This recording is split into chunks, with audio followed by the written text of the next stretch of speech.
20th of July, Rabbi Levitt, Ezra. Not Ezra. Ezra.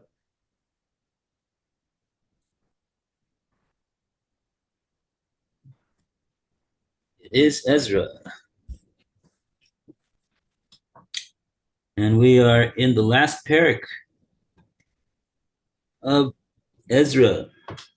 Parak 10. And we are, Yeah, Nehemiah is next.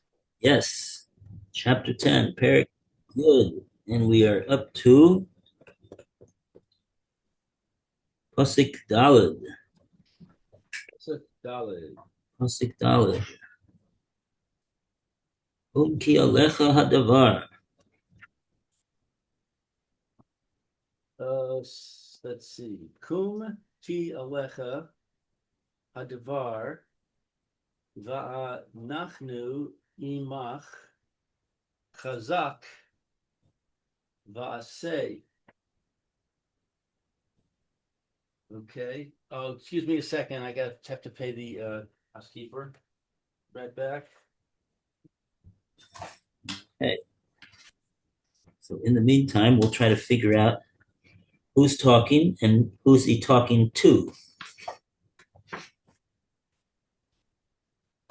Okay. The parak started out. Ezra is davening. He's Palal Ezra, third person. And a large congregation crowded around him. People also wept profusely. Then Shechanya came along and he spoke up. So we're in the middle of Shechanya's statement. He says, We've transgressed, we've taken alien women. I'm just going over what it is that we got so far in the parak. Right. Now there's hope for Israel concerning this. Let's make a bris with Hashem and send away all of the shiksas and all those too that was born from them. Wow.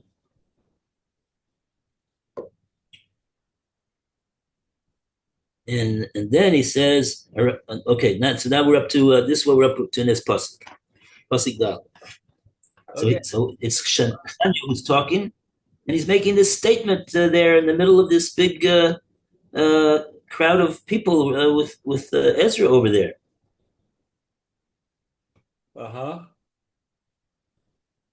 It says, "Arise, for the matter rests upon you, and we are with you. Be strong and act." So the commentary says, "Arise, act swiftly." The word kum, arise, is used when the intention is to arouse to immediate action, as in Hashem's command to Yehoshua, which he said when he says, "Kum o avod es hayarden hazeh," arise and cross this Jordan.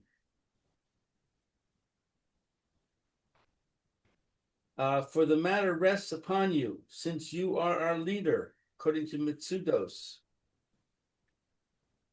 So the sentence is addressed to Ezra, I guess. And we are with you. We shall follow your decisions, Rashi. We are with you in terms of implementation, but the decisions are in your hands, Ezra, since you are our leader. Roy, welcome. Thank you. Welcome, Roy. Thank you. We're on 10:5. Okay. We hear the voice, but we don't. All we see is a hat rack. You see hat? Oh, that's good enough, isn't it? Yeah.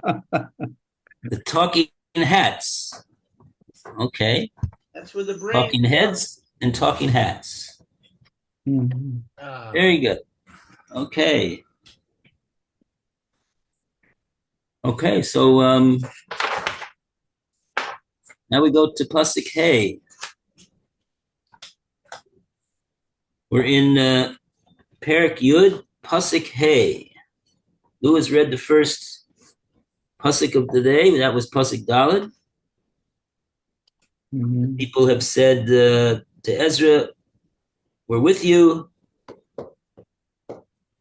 Hazak v'aseh, be strong and act. Mhm. Cast out all the wives and their children. All right.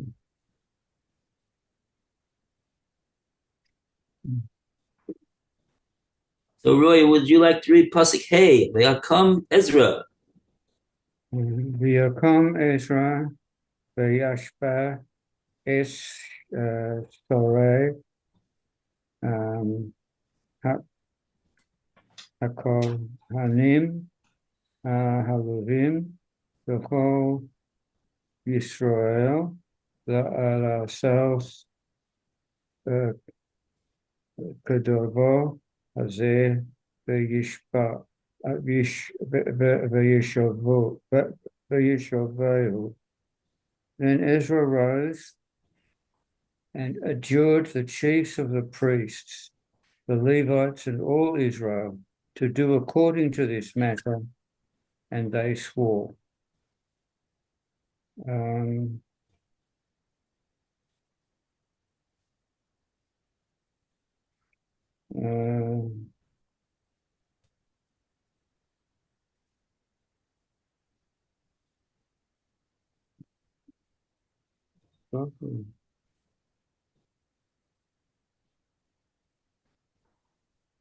Okay, all we have over here is from the Mitsudas.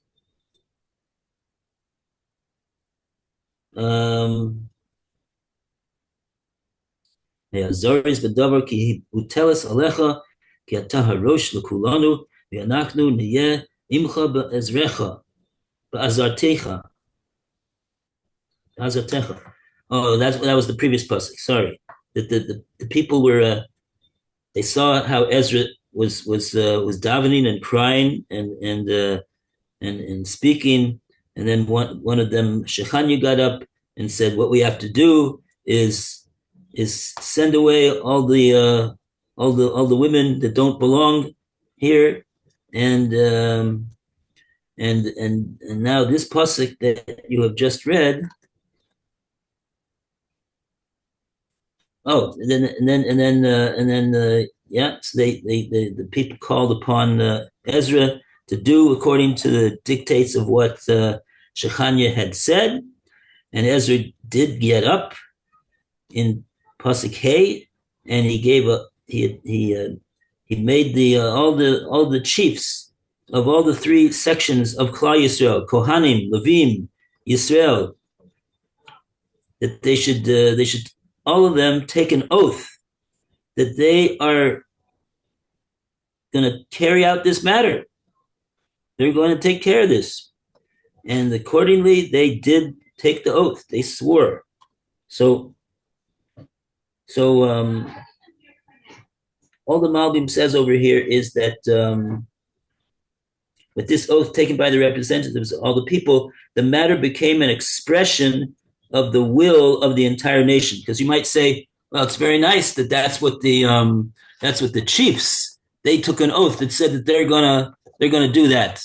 They're gonna do.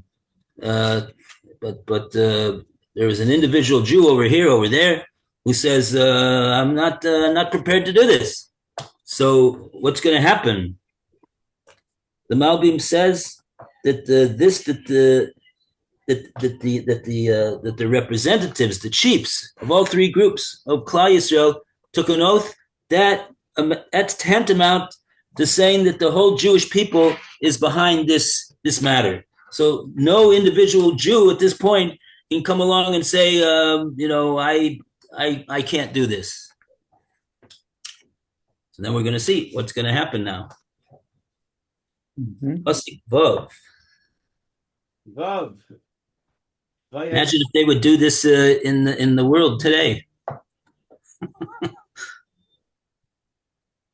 Vayakam Ezra milivnei beis ha'elokim vayelech el lishkas Yehuda Yehochanan ben Eliashiv v'yelech sham lechem lo achal umayim lo tishta. I'm sorry, shisa ki misabel al ma'al hagolah. Okay, so Ezra then arose from before the temple of God and went to the chamber of Yochanan, son of Eliashib. He went there, but he did not eat any bread and did not drink any water. He was mourning over the faithlessness of the exiles. Let's see, the commentary says he went there, but he did not eat any bread and did not drink any water. Although the fast day had already ended, Ezra was unable to eat or drink because of his intense grief.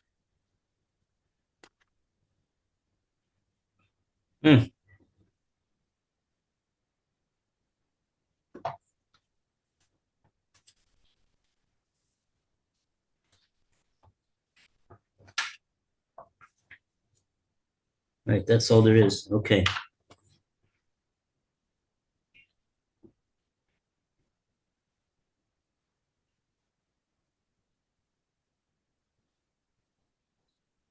In other words, he was mourning over the fact that they did this.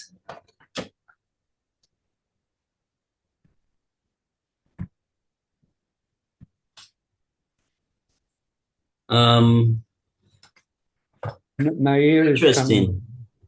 Even though it seems like there was a great round of support to take action against the those who actually did marry non-Jewish women, and we said before that it was certainly not the majority of the Jewish people that had done that. It was I think we said it was a distinct minority, in fact, but still, that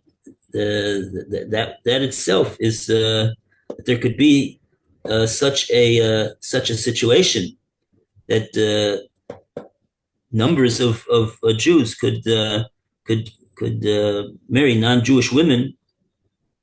They're coming back to Eretz Israel. They're coming for the Beis Hamikdash, and so this was tore Ezra apart. He couldn't. It doesn't sound like this was something that he was expecting to encounter when he came to Eretz Israel. Not at all. Good morning, Mayor. Good morning, Shavua Tov. Watov, Mavora. Okay, so that's Pasik Vav. Now we go to Pasik Zion. We go to Mayor. Oh boy. Okay. Let's see. It says, "V'yaviru kol b'Yehuda Yerushalayim l'chol b'nei Hagolah lehikavetz Yerushalayim." Okay, so it says a proclamation was issued in Judah and Jerusalem to all the people of the exile to assemble in Jerusalem.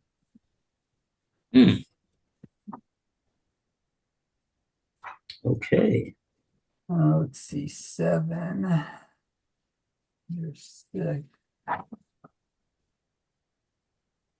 I guess I don't see any comments on 7. Kol B'nai Hagola. Yeah, all I see is Mitsudis just says that they made a hachrazah. They made it. I mean, they didn't have loudspeakers back then, but they had a town crier, I guess, and so this was the public proclamation that was made. The Kol B'nai Hagola to all of the Jewish people of the Gola. The Gola, what does the Gola refer to? It refers to, I mean, Jews that are everywhere, because Gola was a and this is even though there's a Beis Hamikdash that's built right now. There is a standing Beis Hamikdash.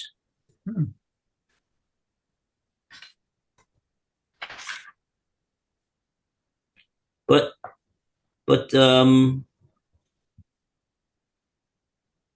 it's still called B'nai Hagola. They're still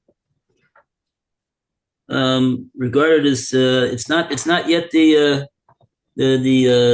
ultimate state of affairs in the world. So everybody, every Jew, wherever they are, they should come and assemble together. Where? In Yerushalayim. Okay? It's going to be a big assembly. And we go to Pasuk Ches, Telu. Yes. 8, in other words. Vata Kimat Mm-mm. Rega Haisa Se. Which pasuk is this? No. Pardon, Rabbi, I didn't hear you. It's verse 8 on page 94. Oh, I'm sorry. The wind blew my book. Sorry. Yes. Okay. V'chol asher lo yavo lish loshes hayamim katsas ha sarim v'hazikenim yacharam kol rechusho v'hu yivadel yibadel mikahal hagolah. And if anyone failed to come within 3 days, in accordance with the counsel of the officers and the elders, all his property would be destroyed. He would be isolated from the congregation of the exile. Okay, commentary says, in accordance with the counsel of the officers and the elders had set the 3-day time limit according to Mitsudos. All his property would be destroyed.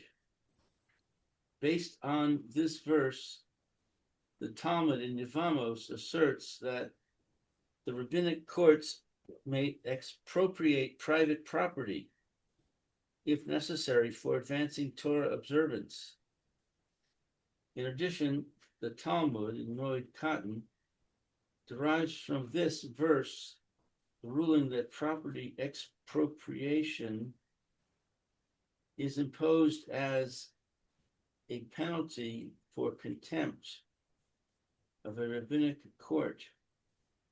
Failure to appear after 3 days constituted contempt of the order to appear issued by Ezra and his court. Malbim, however, feels that the extraordinary penalty, the destruction of property, was imposed on the strength of the oath taken by the chiefs of Kohanim.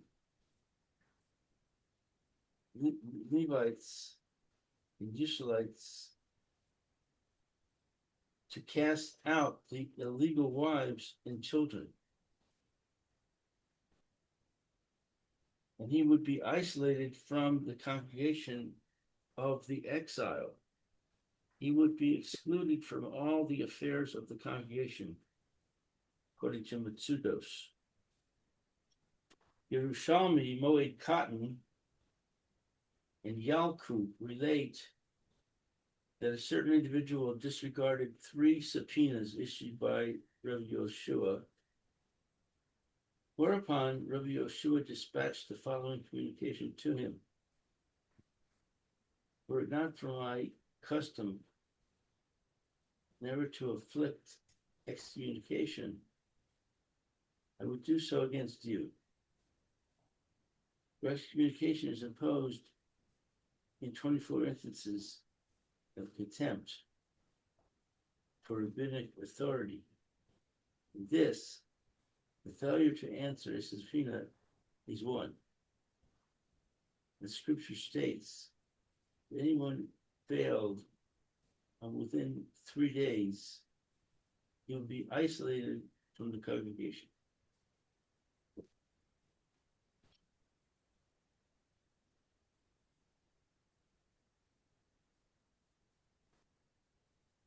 Okay.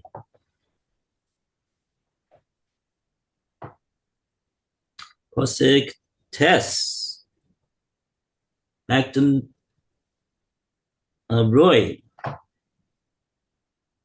Okay.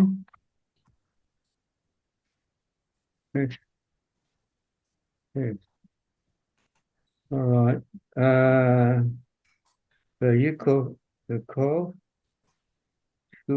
call Anshay Yehuda Uvinyan Yerushalayim Lish Lashes Hayomim U Kodesh Hatashi Esrim B'Chodesh Shavu Kol Ha'am Bariso Beis Elohim Maridim Al Hadovo Umahaga Shomim. 9. And all the people of Judah and Benjamin assembled to Jerusalem for 3 days. That is the 9th month, on the 20th of the month. And all the people stayed in the broad plaza of the house of God, quaking over the matter because of the rains.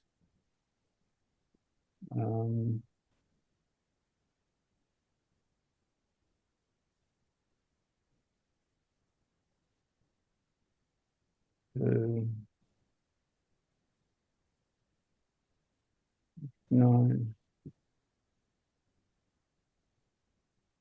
That was Kislev, the month of Kislev.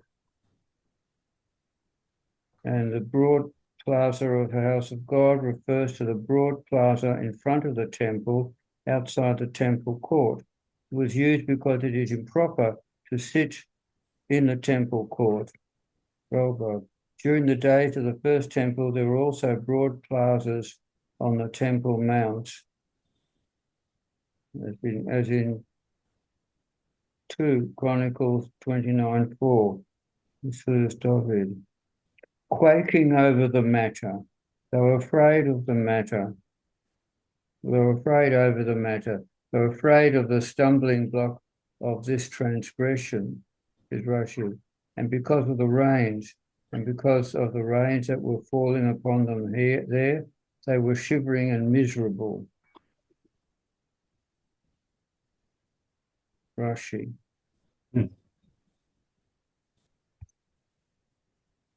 That's what I have. All that I have.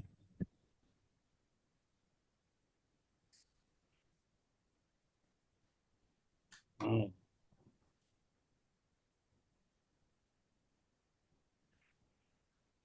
The Malbim has an interesting comment over here.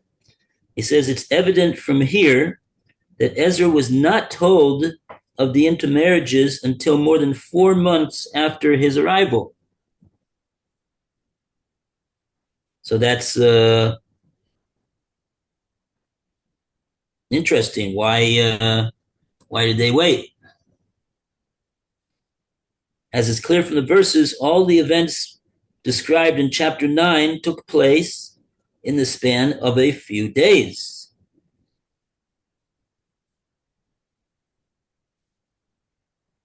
Okay. Since this verse states that the gathering took place on the 20th day of the 9th month, this event took place more than 4 months after Ezra's arrival on the first day of the month. You just got through telling me that. Okay. They don't venture to discuss why it was that he was not told right away. Okay. Fine. That's the comment that they bring down over here. Okay, so that's Pasuk Tes. We go to Pasuk Yud. We go to Meir. Okay, good. Says, Vayakam Ezra Kohen, Vayomer Alehem, Altem V'toshivu Nashim Nochriot Lahosif Al Ashmat Yisrael. Okay, so Ezra the Kohen arose and said to them, "You've been unfaithful and have taken in alien wives, adding to Israel's guilt."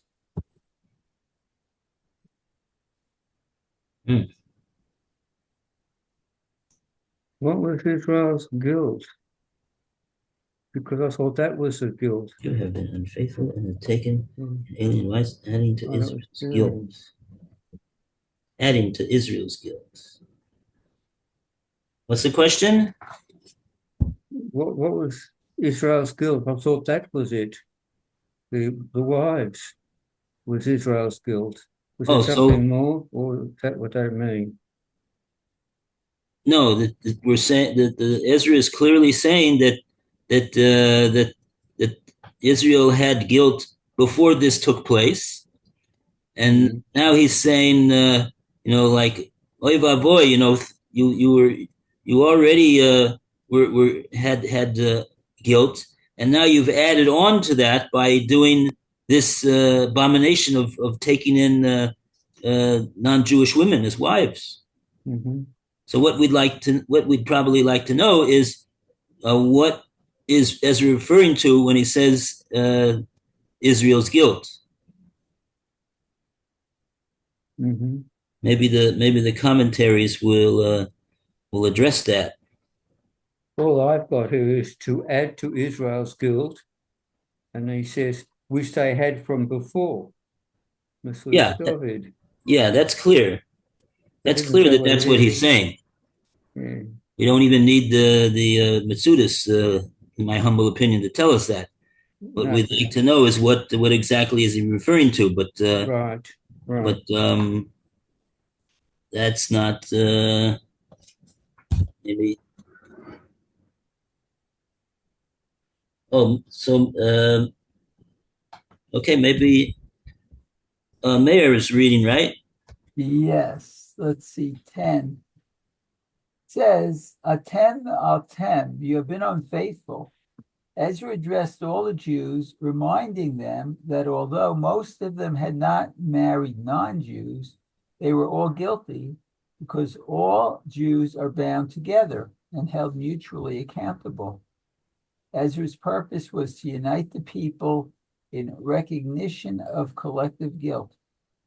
Then anyone continuing to live in sin would be dissociated from them and could be prosecuted as a traitor to the nation under special powers given to the people to punish evildoers.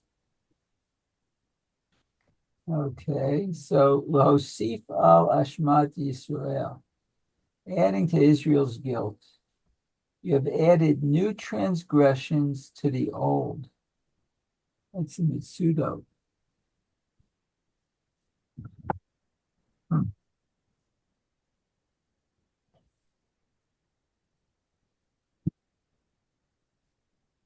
No, nobody's venturing to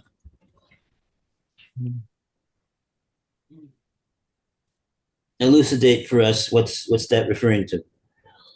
Okay.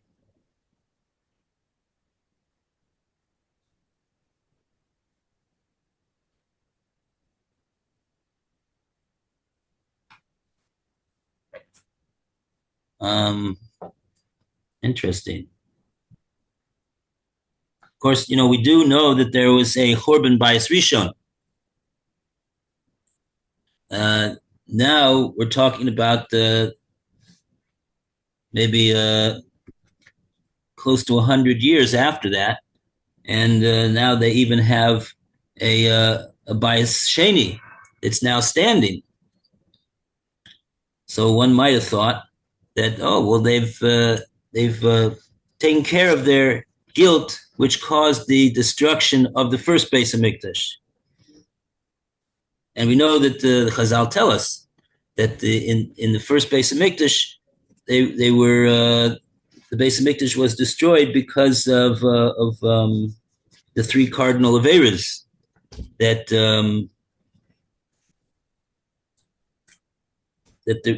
exist. So don't know if that's that.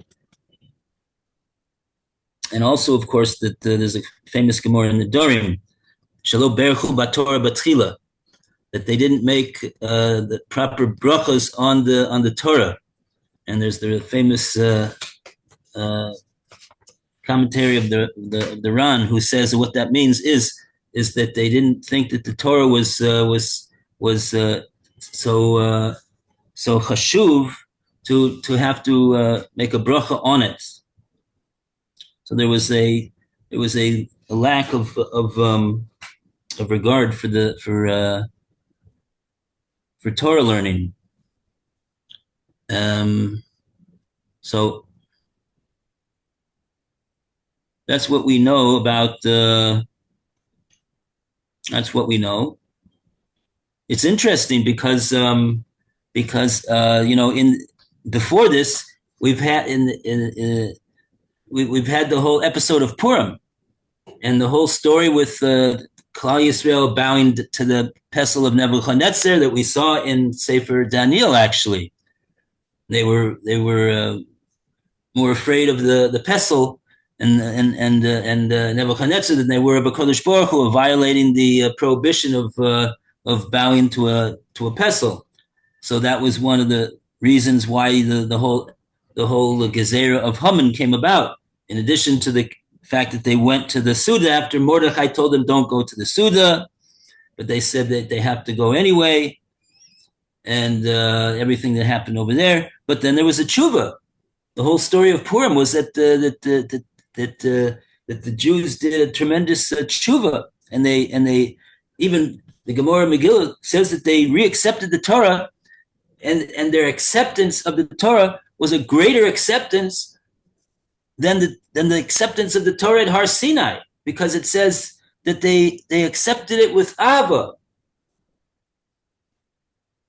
and not as though that they were forced. So even though all of that we're just holding less than 100 years after that, and Ezra is still saying that they've got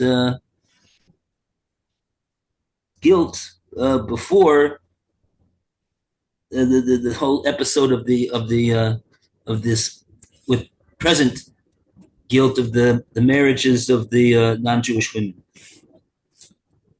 Okay, so that's that. Okay, let's see. We just have a few minutes left. Okay. So we got up to Pasuk Yud Aleph, and we'll end promptly so that Meir will be able to go straight to his shir, and we won't need to send him a late note. Very good. Okay, Yesher Kayak to everyone. All right. Okay. Shavua Tov. Bezrat Hashem. Good, Tov. See you in a few minutes.